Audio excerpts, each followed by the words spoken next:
need to thank the Kalamazoo Public Library not only for hosting us here tonight and making certain, absolute certain, that Katherine Applegate feels so welcome in Kalamazoo, but also for being a beacon to our community always. We are so lucky in Kalamazoo to have this library, every single branch and every single librarian, and everything about it is nourishing to our community as much as the work of the great, great work of Kalamazoo and Ghosts and Fishes. So thank you, KPL, for all that you do.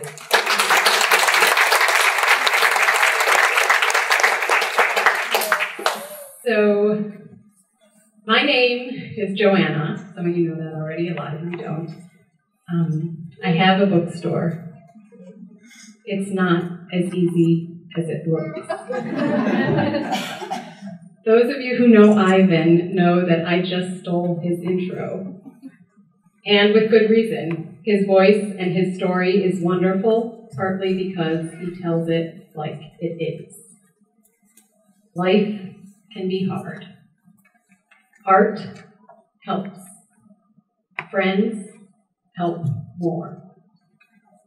Ivan doesn't sugarcoat things because he's talking to kids, which is exactly what his author knew he would be doing, and which is awesome because nobody wants to spend time with anybody who doesn't tell it like it is.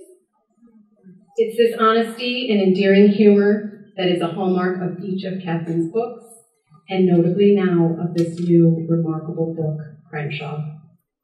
In it, Jackson is a kid who likes the straight-up truth. 2 + 2 = 4.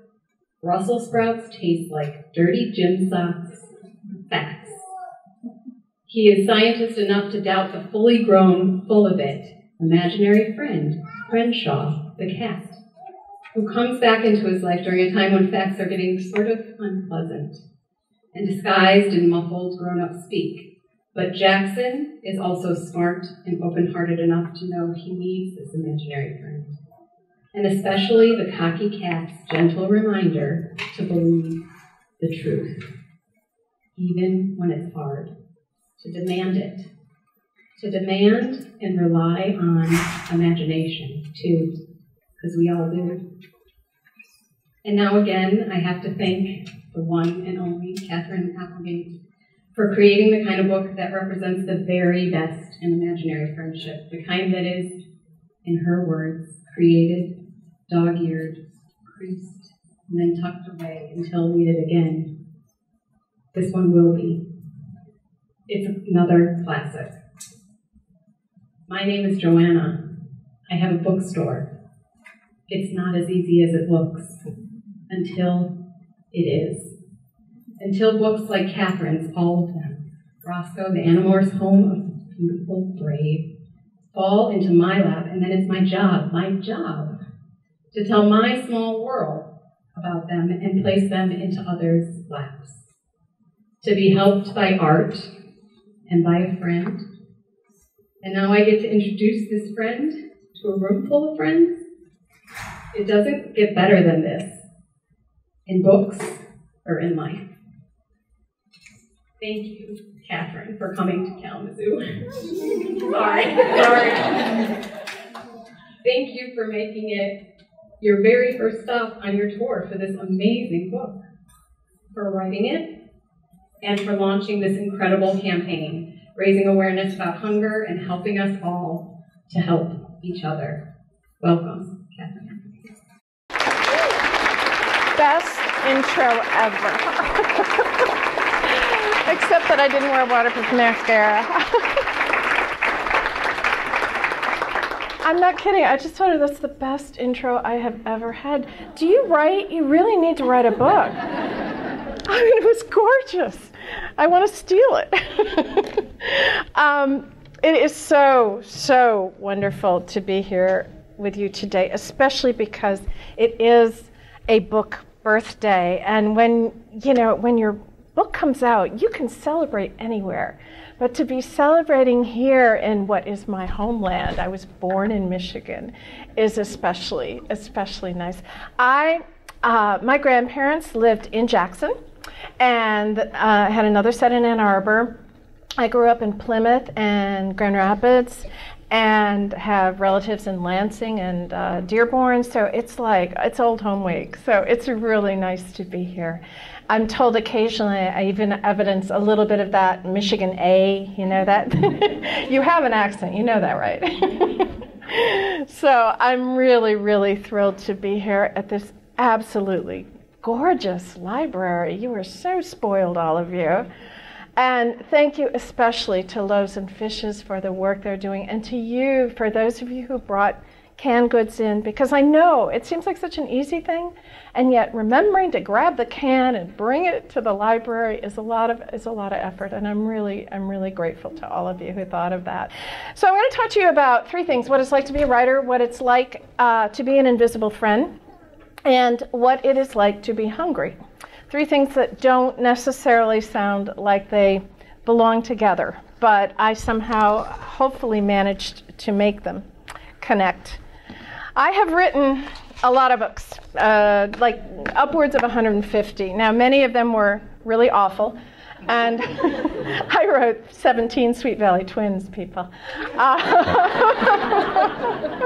I wrote 2 Harlequin romances. I wrote horse books, and I didn't know how to ride a horse. So, I mean, you name it, I've written it. I wrote Disney.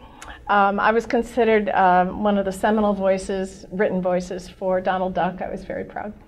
So yeah, I served my apprenticeship. And one thing I discovered was that one of the things that makes writing so much fun, especially if you're prone to procrastination, as I am, even though I really do love writing, is research. So I decided I wanted to be a writer, and then I researched how to write for about 20 years. I don't recommend that as a career path. You've got to just sit down and put words on paper. But I did everything in my power not to be a writer. I was so afraid of failing. It seemed like such a public way to fail. And so I became like the world's worst waitress. I dropped 4 strawberry milkshakes on a guy in a completely white suit one night, you know, like John Travolta in Saturday Night Fever kind of white suit, and killed plants and typed badly and cleaned toilets badly. I mean, you know, and I finally thought, well, okay, if I'm going to be bad at all these jobs, maybe I should just break down and be a bad writer. So I went right ahead and did it. I did make a few mistakes along the way. Although this is my official author photo, I think it nicely sums up the experience. You wear sweatpants to work, sometimes pajamas, and you don't have a boss, and you make stuff up. So in essence, I am paid to be a slob and a liar. And if that isn't the best job I have ever had, and I've had a lot of jobs, I got to tell you, it's so cool. So I discovered that as I suffered through these writing mistakes, one of the ways to get around it was to research. And when I worked on One and Only Ivan, research kept me going on those days when I couldn't figure out what to write. It's hard to write first-person guerrilla. Ivan was about, for those of you who haven't read it, it's based on a true story. There was this gorilla named Ivan. That's him in his mall. He ended up in Tacoma, Washington, stuck in a mall by himself for 27 years. And eventually, kids like you got really mad and upset, and they wrote letters, and they boycotted the mall, and it took forever. But Ivan was finally released to Zoo Atlanta, where he saw other gorillas for the first time in almost 3 decades. It was quite remarkable. So as I was researching that book, I realized that one of the best parts was learning about animals. I'm a real animal freak. I worked for a vet when I was growing up. And things like that will keep you going when you don't know what to write, because you start thinking, wow, what would it be like to be a juvenile hanging from a vine with this trampoline of vegetation underneath? Would that not be so cool? And pretty soon, you're writing. It kept me going through a lot of dark days with The One and Only Ivan. I rewrote that book about 100 times, and once, the first time I turned it into my editor, it was lovely. I had chronicled his life exactly as it should have been written. It was almost verbatim what happened. and handed it to my editor, and she said, Katherine, this is really, really lovely, but I can't publish a pamphlet. I need a book. I mean, it was so short. And I write short books anyway because I'm profoundly lazy.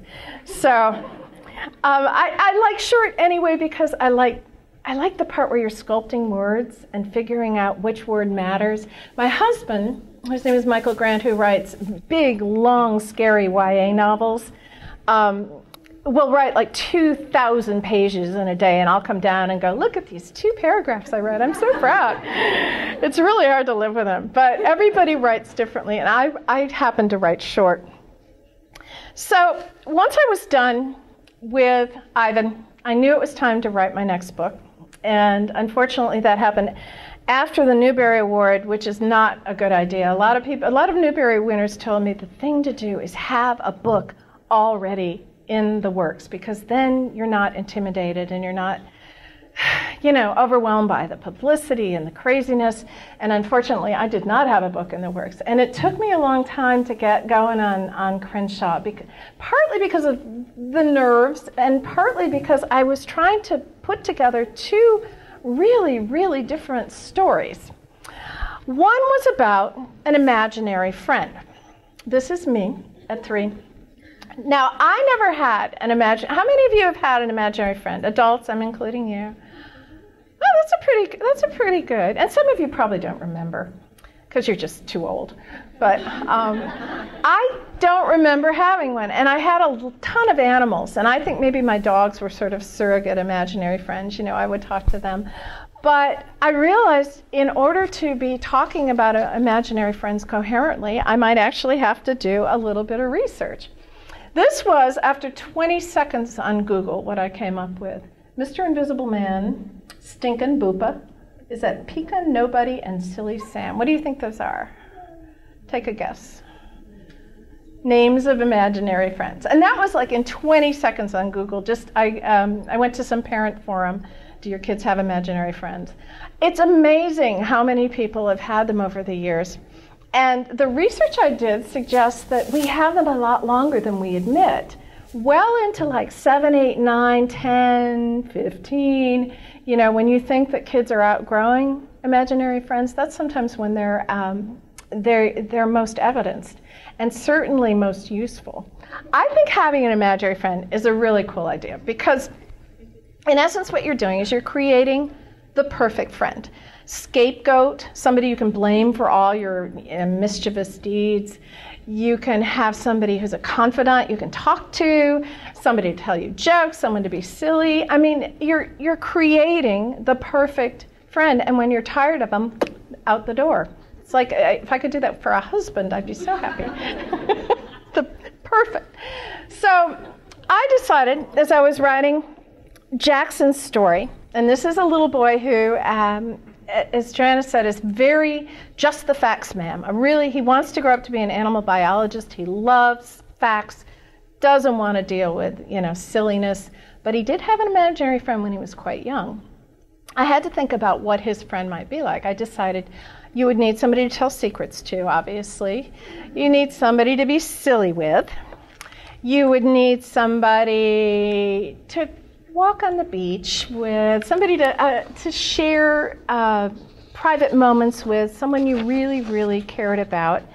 And I don't think it hurts if they take a good selfie. So I decided, and I'm not sure why to this day, that it would be perfect if the best friend, this imaginary friend of Jackson, was a cat, a very, very, very large cat. And if you look at the cover, you can see the difference in size. This is a big guy. He was inspired, and I in my epigraph acknowledge this, by the movie Harvey. Have any of you seen it, Harvey? Jimmy Stewart has a best friend who's very invisible and very large and very much a rabbit. And it's hilarious. And I saw it when I was quite young and loved it. And so I'm sure that's where the inspiration came from. But somehow I felt like a cat would be just about right. I'm going to show you now just a little bit of a book trailer. It's a little clip. It'll give you kind of a sense of what the book's about. And then we'll talk a little bit more about Jackson's life. Hi, my name is Jackson. This fall, I'm going into the 5th grade, and when I grow up, I want to be an animal scientist. Here are some fun facts about animals. A cheetah can run 70 miles an hour. A headless cockroach can survive for 2 weeks. And when a horned toad gets mad, it shoots blood from its eyes. I don't know about you, but I think facts are so much better than stories. You can't see a story. You can't hold it in your hand and measure it. Stories are lies when you get right down to it. And I don't like to be lied to. Rule number 1 for scientists is this: there is always a logical explanation for things. Like why these purple jelly beans appeared out of thin air when we hardly ever have enough food in the house. Or why it's hard to make friends when you're hungry all the time. Or where this silly umbrella came from. Or why parents think you don't notice them fighting when the bills come. But most importantly, there must be a logical explanation for why the imaginary friend I invented years ago is now taking a bubble bath in our tub. Crenshaw by Katherine Applegate. For more information, go to CrenshawTheBook.com. I love the way he walks in that. I don't think I ever said, I said he walked upright. I don't know that I said he walked like that, but I love that they did that. It's so cute. It's so funny. And so I don't know why a cat, except that somehow a cat seemed like the perfect foil to a kid who is obsessed with facts like this. Today, my first school visit with this new presentation, a little girl raised her hand. She was so cool and really bright. And she said, actually, I've been studying cheetahs for several years, and they can get up to 80 miles an hour. Shoot. Okay, fine. But I love that, and that's the kind of kid Jackson is, and the kind of kid I wish I had been. I wanted to, if I could grow up again, I'd be Jane Goodall. I think it'd be so cool to go hang out in the jungle and watch chimpanzees all day, except there's no Starbucks, so it wouldn't work out for me. But so Crenshaw is imaginary, and what we had to do was decide what kind of imaginary. Well, I decided cat because they're silly, and Jackson is decidedly not silly. I decided cats because they're mischievous, and Jackson is decidedly not mischievous, although he has his moments. I decided, oh, we don't want to miss him. That he would be the kind of guy who did things that cats don't normally do, because that's the cool thing about imaginary friends, right? So Crenshaw loves to skateboard, he surfs, and he has occasionally hung from a kite and done some, kind of windsurfing stuff. So he's an ambitious guy. He loves bubble baths, unlike most cats. And he is very fond of mice, but would prefer to eat out of the refrigerator. And that includes his favorite treat of all time, jelly beans, in particular purple jelly beans. And one thing you need to know when you write a book, this is so dumb of me. When I wrote Ivan, I decided this was an embellishment. He loved to eat all kinds of snacks, but he especially liked yogurt raisins. And it turns out that there are many recipes for yogurt raisins in the world. And every time I go to a school, I'd find some ambitious librarian who was a really good baker, and I'd have, a yogurt raisin, sandwich and yogurt raisin pizza and yogurt raisin. So now I've done it again with purple jelly beans. I don't know what I was thinking. I should have done, artisanal chocolate or something like that. But there you go. So anyway, he loves purple jelly beans. And he is also not like the crowd. The thing I love about Crenshaw is he's that guy. He's the one who jumps up and grabs. He's unusual, to say the least. And for a guy like Jackson, that's the kind of friend you need. So once I had the basics, I had the imaginary friend, I had to do the other half of the story. And this is where it got a little complicated, because as committed as I was to writing about an imaginary friend, I wanted to write about a working poor family.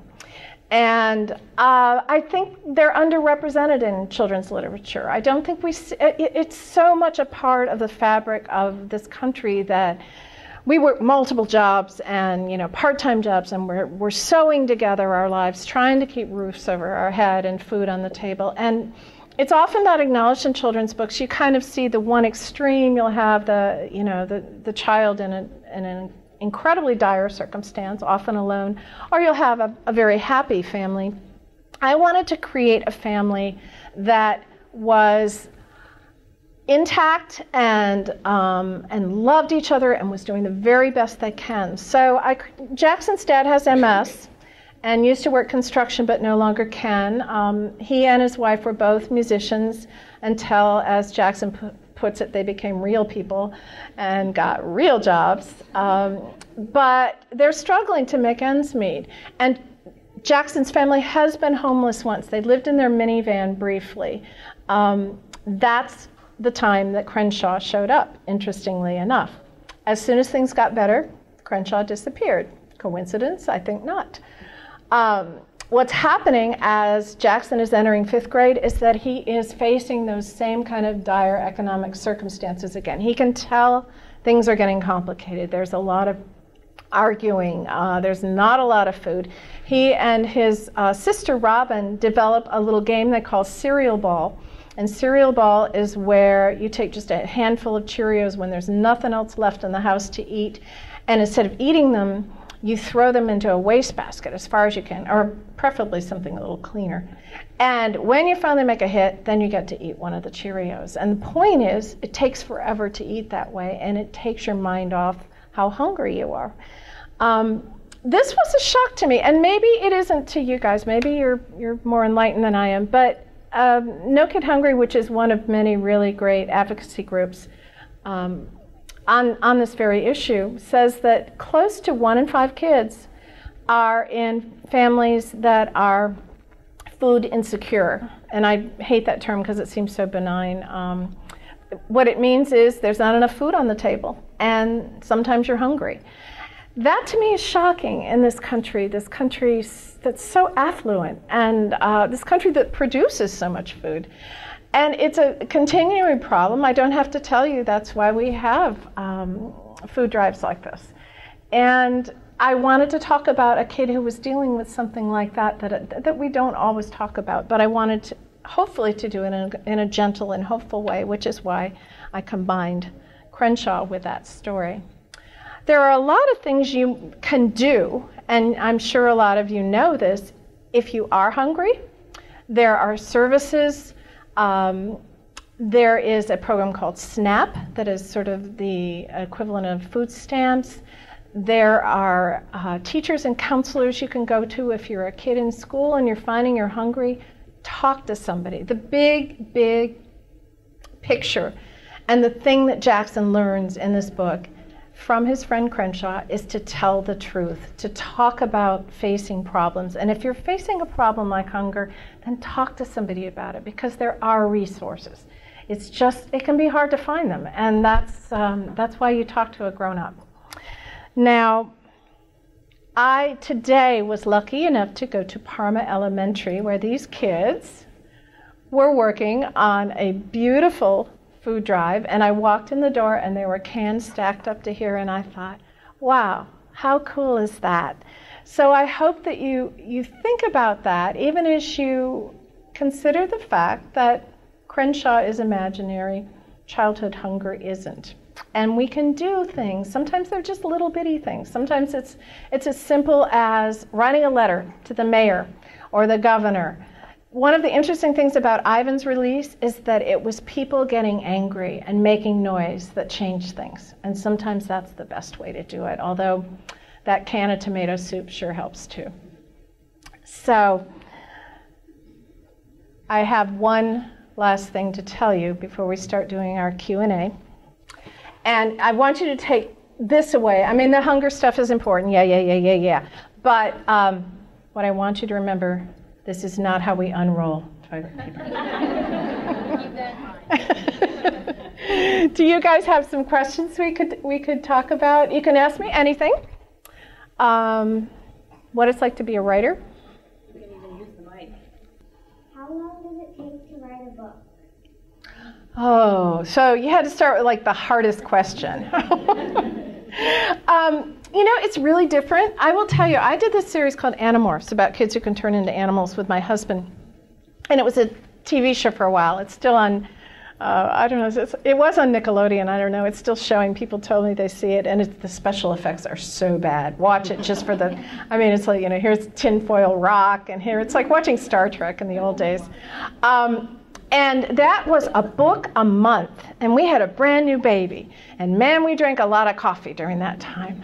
But they were short books, and they were formulaic. They followed the same structure over and over again. So we actually wrote a book a month. I don't recommend that as a strategy. Typically, it's a couple years. But the funny thing is, once you write the book, it goes through all these other stages. It has to be typeset, it has to be proofread. Editors have to look at it and tell you all the things that are wrong with it, and then you fix them and they tell you they're all still wrong, and then you do it again. And there's a big process before it actually gets to a bookstore like BookBug. In fact, I have here my publicist, Mary Van Aken, who was instrumental in getting the food drive going. I said, hey, that'd be a really cool idea, but Mary was the one who made it happen. And there are so many people involved in the process of making a book. You'd be amazed.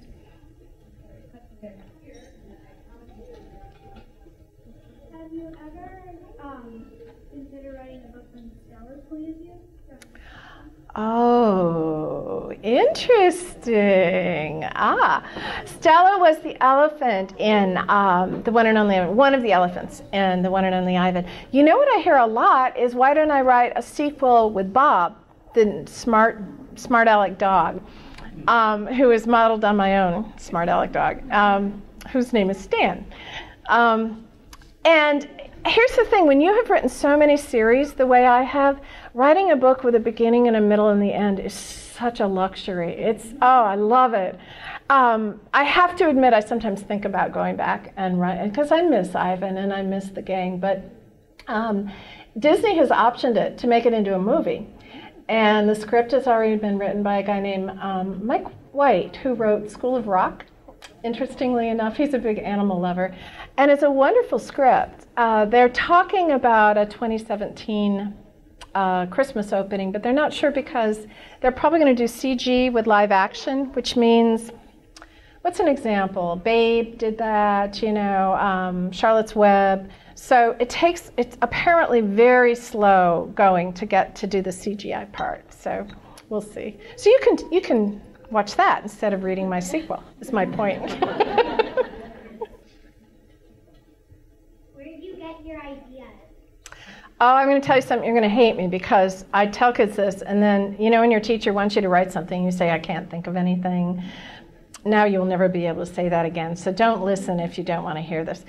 It's just 2 words, what and if. And you take 2 things. Give me 2 nouns, like say something, a dog, cat. Okay, what if a bird turned into a bus? There's your book. Okay.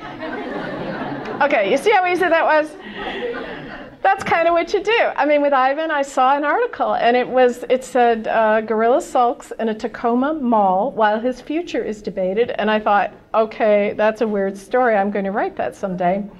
With Crenshaw, I had these 2 very different ideas, the imaginary friend and the fact that I was interested in working poor families, and I mushed them together. Sometimes it's like cooking, at least the way I cook, which is not good. And you just like throw a bunch of stuff in a bowl and you churn it up, and sometimes it tastes good and sometimes it doesn't. So. What does Crenshaw's face look like? Oh, that is the coolest question. I don't know. I described him as a tuxedo cat. Have you ever seen a tuxedo cat? They're black and white. And sometimes they're white on their face, and they have black ears and white paws. But here's the truth. I was really late on this book because I was agonizing over every word, as I want to do. And this poor illustrator had to go ahead and make it. So, number 1, he made Crenshaw quite a bit larger than I'd intended, which is fine because I just wrote it into the story, and it worked great. But he made him black on the back, and we have no idea what his front markings are. So it is entirely up to you. What do you do when you get painted black? Oh, you're going to hate me again, because I do not believe in writer's block. There is no such thing as student block, or teacher's block, or parent block, trucker's block. I think writers are really whiny, and we're very obnoxious, and we think, we just navel gaze all day and complain about things. Writer's block just means you got a problem in your book. And there are a lot of ways to deal with it. One is to free write, where you write really, really fast, and you just write whatever you want. You write, I hate this book, I hate this book, I am such a bad writer, I'm such a bad writer. You don't use any punctuation or capitalization, and you write for like 19 pages, and you get it out of your system. You'd be amazed. Sometimes switching gears and writing a different project for a while is a good idea. Sometimes giving it to someone to help you is a good idea, and sometimes it's a terrible idea, because not all editors are created equally. So you just kind of give yourself space and be kind to yourself, because if you like writing, somebody said once that if you're really going to be a writer, try walking away from it, and tell yourself, I'm not going to write for 2 months, and if you go back and you start writing again, sorry, you're a writer.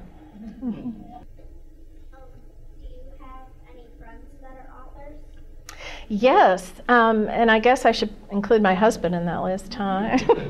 Sometimes. Yeah, I do. And in fact, one of them is coming to the area tomorrow. Her name is Linda Urban.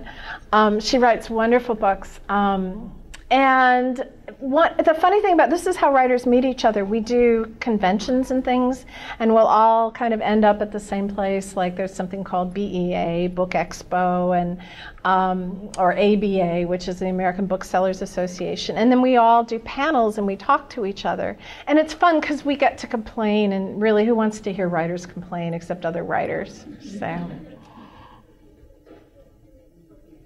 What's your favorite part about being an author? Oh, this is weird. Well, I like having written. It's a famous old saying. I like being done with it and holding up the book and going, look what I wrote, because that's really fun. The other part of writing I really like is picking the right words, sculpting. I hate the blank page. I hate that first draft, which is always crummy.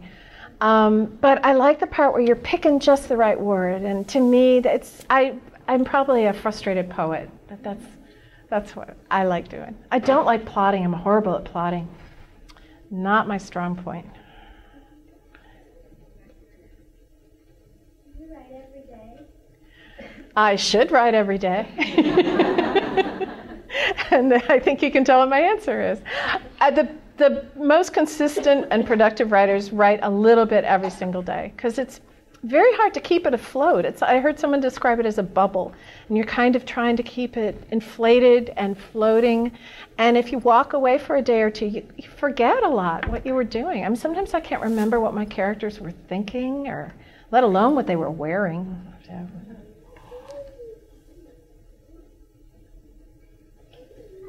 What's the challenge in being a writer? Good question. What's the challenge of being a writer? You know what? In some ways, it's weirdly lonely job, because you're butt in a chair somewhere, and you're writing, and you're talking to imaginary people, and there's no one around to tell you if you're insane or not, and that can be very tough. I always tell aspiring writers, this is really important, decide why you're writing. Because if you're writing to be published, that's one thing. If you're writing to give a book to your grandchild, that's a different thing. If you're writing because you like putting words on paper, that's another thing. And sometimes you're writing for all those reasons. But once you know, it helps make the hard days a lot easier. And you know what? I've had real jobs. I've cleaned toilets. I can't ever complain about writing. So.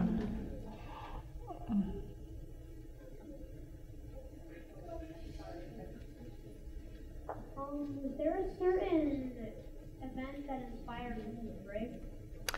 Oh, Home of the Brave is an interesting book, because I was living in Minneapolis at the time, and I'm a Michigander, right? I was here till I was 12. I really should be able to handle cold weather. I'm such a wimp. And we were in Minneapolis. It was so cold, and there were all these Sudanese refugees coming in, and they were coming fresh off the plane, had never seen snow, had never spoken English, did not know the first thing about what it was like to live in the U.S., let alone in Minneapolis. And I thought it was so brave, just so remarkably resilient. And I wanted to tell the story. So I did a lot of research. I talked to refugees. I even got a little, Kek, the boy in the story, is a Newer tribe, and I even got a little dictionary. And I wrote it in free verse, which is like kind of sort of like poetry. It's very short, and I had never tried that before, but I wanted to do something hard. I called that my first real book. Question right here, and then we'll take one more on the other side. We'll wrap it up after that, but then we'll be signing books, and just happy to talk to you a bit of that. I want to remind those also who can't stay before we take this last discussion that we will have signed books at BookBug also. Yeah. For those who aren't able to stay tonight, we know this is a later night than any school nights for some reason. Yeah. Go ahead, Elliot. What happened to Ivan once you guys? Oh, it's really a nice ending to the story. He was captured as a twin, these two tiny, tiny baby gorillas, and they were, presumably the entire family was slaughtered, because that's typically what happens with gorillas, and they put him in a cage, and they shipped him all the way to Tacoma, and he lived there for 30 years. And when they got him to the zoo, finally at Zoo Atlanta, they had to teach him how to be a gorilla again. And he watched other gorillas on closed-circuit TV to learn the gestures. I mean, gorillas have dozens of different ways of communicating, you know, beyond the chest beating that we all know and love. I mean, it's quite remarkable. They grunt, they hoot, they pant, they purr, which I didn't realize. It seems to be a sign of contentment. So poor Ivan had to learn all this again, and he did. And they finally put him in a room with two little bitty females. Silverbacks are very old-fashioned. They think guys are the boss. And they were absolutely sure that this giant silverback, I mean, you know, they weigh upwards of 300 pounds, could handle these two little bitty cute docile females. And they put them in a room together, and the girls took one look at him and said, oh, we got this guy. And they chased him around the room. They had to pull him out. It was terribly humiliating. So it took him quite a while to figure out how to be a silverback, but he finally got the hang of it. He never had children, but he was quite beloved, and the younger, the juvenile gorillas just loved him, and they would crawl all over him, and he had a really great life. He finally died. He was in surgery when he died, and he was 50, which is extremely old in gorilla years. It's like your great-great-grandpa, you know. The longest living captive gorilla is like 52 or 53. So it was pretty cool.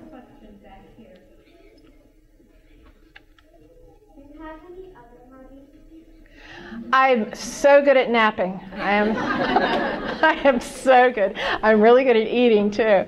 I like gardening, and I love animals. So I mean, if you gave me something to do on any given day, I would gravitate toward an animal without a second thought. I love to read, but I will tell you a secret that the parents may not want to hear. But I hated to read when I was your age. I was a terrible reader. I thought it was so boring. I did not get it. And it took me a long time. I finally found books that I liked. But finding the right book is like finding the right friend. It takes a while sometimes. So if you're like me and you don't like reading very much, hang in there, because you'll end up here someday.